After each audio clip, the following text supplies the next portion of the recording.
Friends, स्वागत है आप सबका हमारे YouTube चैनल द वैदिक गुरुज में।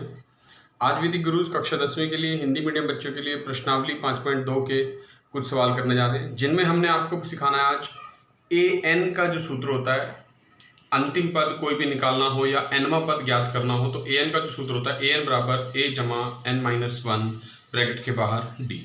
इसी सूत्र को आज एक्सप्लेन करेंगे कुछ सवालों की सहायता से। आइए देखते हैं। देखिए 14वां प्रश्न हम ले रहे हैं, प्रश्नावली 5.2 का। लिखा है 10 और 250 के बीच में 4 के कितने गुणज हैं, यानी 10 और 250 के बीच में ऐसी कितनी संख्याएं हैं जो 4 से पूरी भाग हो जाती हैं। गुणज का मतलब होता है मल्टीपल, यानी वो संख्याएं जो 4 से पूरी भाग हो जाती हैं।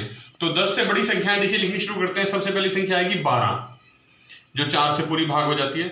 फिर उसमें 4 जोड़ दें तो अगली 12 जमा 4 16, फिर उसमें 4 जोड़ देंगे 16 जमा 4 20, फिर उसमें 4 जोड़ देंगे तो 20 जमा 4 24।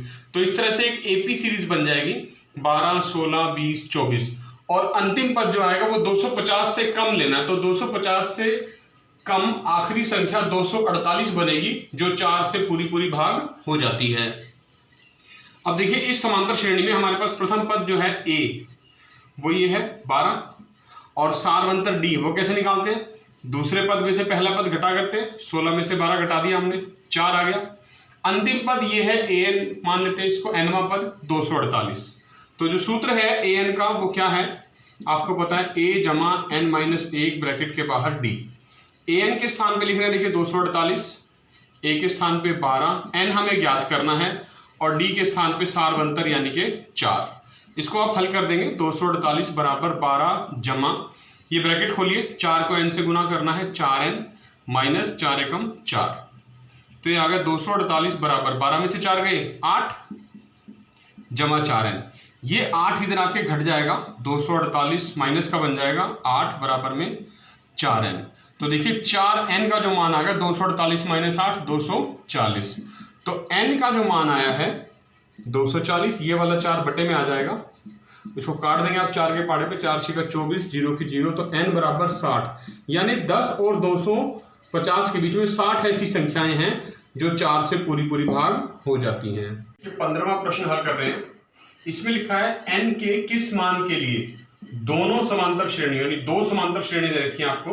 एक तो है 63 65 67 डैश डैश डैश, और दूसरी है 3 10 17 डैश डैश डैश। इन दोनों समांतर श्रेणियों के nवें पद हमें बराबर बताने हैं। तो देखिए पहली समांतर श्रेणी हमने लिख ली 63 65 67 डैश डैश डैश, और दूसरी यहां लिख लेते हैं 3 10 17 डैश डैश डैश। पहली जो समांतर श्रेणी है इसका प्रथम पद हमने कैपिटल ए से लिख दिया 63, सारवंतर भी कैपिटल डी से लिख दिया।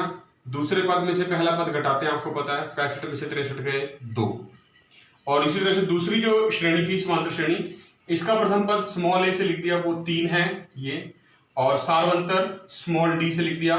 दूसरे पद में से पहला पद घटाते हैं, 10 में से 3 गए 7। सूत्र दोनों के लिए एक ही लगना है nवें पद का, an बराबर a जमा n-1 इंटू डी। हम दोनों श्रेणियों में ये सूत्र लगाएंगे nवां पद। तो देखिए इसका तो कैपिटल an से लिखेंगे, वो आएगा a जमा n-1 कैपिटल डी, मैंने लिख दिया। a के स्थान पे लिखना है मुझे 63, जमा n के स्थान पे n ही रहेगा क्योंकि n का मान ज्ञात करना चाहते हैं, और d का मान है 2, तो ये आ जाएगा an। तो an देखिए आया 63 जमा ब्रैकेट खोल दीजिए 2n माइनस 2, तो कैपिटल an बराबर nवां पद आ गया। इसका 63 में से 2 गए 61, 61 जमा 2n, ये आ गई हमारे पास समीकरण 1। इसी प्रकार दूसरी समांतर श्रेणी में भी यही सूत्र लगाएंगे। देखिए an बराबर a जमा n-1 ब्रैकेट के बाहर d। an हम ज्ञात करना चाहते हैं, a का मान है 3, n-1, d का मान है 7। तो an बराबर 3 जमा, ये ब्रैकेट खोल देंगे, ये बनेगा 7n-7। तो ये an का मान आ गया 7n-7 जमा 3 माइनस का 4, ये आ गई समीकरण 2। हमें ये कहा गया इन दोनों श्रेणियों का nवां पद, ये समीकरण 1 और समीकरण 2 ये बराबर हैं। अब आप लिख देंगे प्रश्नानुसार, क्या लिखना है प्रश्नानुसार, कि प्रश्न में हमें दिया हुआ है ये an पहली श्रेणी का और ये an दूसरी श्रेणी का बराबर है। तो इनके मान लिखने, देखिए कैपिटल an का मान था 61 जमा 2n, और स्मॉल एन का मान था 7n माइनस 4, इनको बराबर रख दिया हमने। अब ये 2n को उधर ले जाओ, 61 माइनस का 4 इधर आके प्लस का 4 और 7n प्लस का 2n उधर जाके माइनस का 2n, 61 जमा 4 65 बराबर 5n। तो देखिए n का मान आएगा 65/5, ये कट जाएगा 5 के पड़े पे 13 पंजे 65, तो n का जो मान है 13, यानी 13वें पद में इन दोनों श्रेणियों के nवें पद बराबर होंगे। 16वां प्रश्न हल कर रहे हैं। लिखा है वह एपी ज्ञात कीजिए जिसका तीसरा पद हमें दे रखा है 16 और 7वां पद 5वें पद से 12 अधिक है, हमें वो एपी ज्ञात करनी है। मान लेते हैं उस एपी का प्रथम पद a है तथा सारवंतर d है। तो हमें दिया हुआ है कि a3 यानी कि तीसरा पद 16 है और जो 7वां पद है a7 वो 5वें पद से 12 अधिक है, यानी 5वें पद में अगर मैं 12 जमा कर दूं तो दोनों बराबर हो जाते हैं। ठीक है, अब a3 का मतलब क्या है, a प्लस 2d, क्योंकि 3 में से कम हो जाएगा 2, हमने a प्रथम पद मान लिया था, d सारवंतर, n का मान 3 था, ये हो गया बराबर में 16, ये आ गई समीकरण 1। और यहां पर a7 का मतलब क्या होता है, a जमा 7 में से 1 कम कर देंगे 6d बराबर a5 का देखिए कैसे लिखते हैं, a जमा 5 में से 1 कम कर देंगे 4d बराबर, और सॉरी जमा में 12। तो देखिए ये प्लस का a इधर है और इधर भी है, सबको इधर ले आए अगर आप सभी संख्याओं को, a जमा 6d, ये प्लस का a इधर आके माइनस का a बनेगा, जमा का 4d माइनस का 4d और बराबर में 12 बच जाएगा।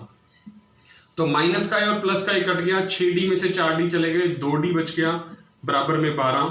तो d का मान आ गया 12/2, यानी 2 एकम 2, 2 छिके 12, तो d बराबर 6। और ये d का मान अगर मैं समीकरण 1 में रख दूं यहां पर, तो a जमा 2 d के स्थान पे मुझे 6 लिखना है बराबर में 16, तो ये बन जाएगा a जमा 6 दूनी 12 बराबर 16 और a बराबर 16, 12 उधर जाके माइनस हो जाएगा, तो a बराबर 4। तो a 4 आ गया, d 6 आ गया। हमें ap ज्ञात करनी है, यानी प्रथम पद तो हुआ a, दूसरा पद उसमें d जमा कर देंगे, तीसरा पद उसमें फिर से d जमा कर देंगे और ऐसे डैश डैश करके लिख देते हैं ap। तो a तो हो गया देखिए 4, तो दूसरा पद क्या बनेगा a जमा d, यानी 4 जमा 6 10, फिर उसमें अगले पद में 4 जो d है सारवंतर 6 वो जमा कर देंगे 16, अगले में फिर 16 जमा 6 22, इस तरह से ये एपी आ जाएगी। देखिए 17वां प्रश्न बहुत इंपॉर्टेंट है। हमें एक एपी श्रेणी दे रखी है 3 8 13 dash dash dash dash dash, आखिरी पद है 253।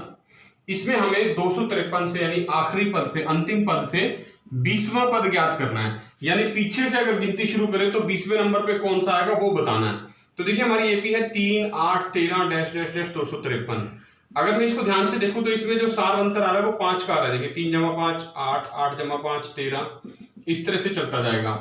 यानी अगर मैं इसको पीछे से लिखना शुरू करूं, अब ये 253 है, देखिए 253 में से 5 घटा देंगे तो कितना था, इससे पहले वाला 248, उसमें से 5 घटा देंगे तो उससे पहले वाला कितना था 243, इस तरह से डैश डैश डैश ये एपी सीरीज बनेगी।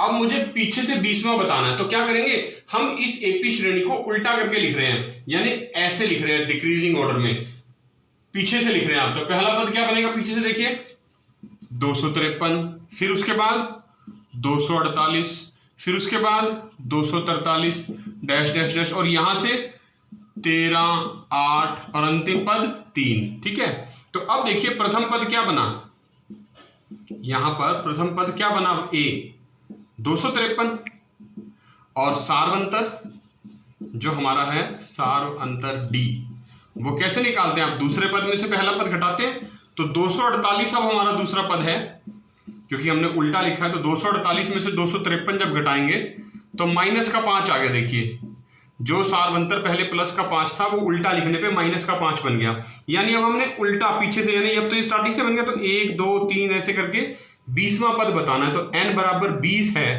अगर हम मान लें निकालना है, ए एन का सूत्र हमें पता ही है, a जमा n माइनस 1 ब्रैकेट के बाहर d, 20वां पद निकालना है, n के स्थान पे 20 लिखेंगे, a का मान है 253, n के स्थान पे 20 लिखना है -1 और d हमारा आया था -5।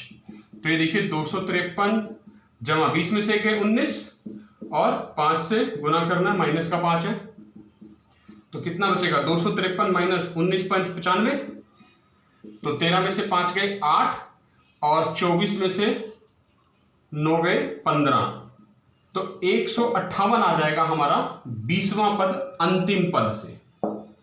तो देखा बच्चों आपने, ये थे प्रश्नावली 5.2 के समांतर श्रेणी के सवाल नंबर 14, 15, 16 और 17, जिनमें हमने सूत्र an बराबर a जमा n माइनस 1 ब्रैकेट के बाहर d का प्रयोग किया।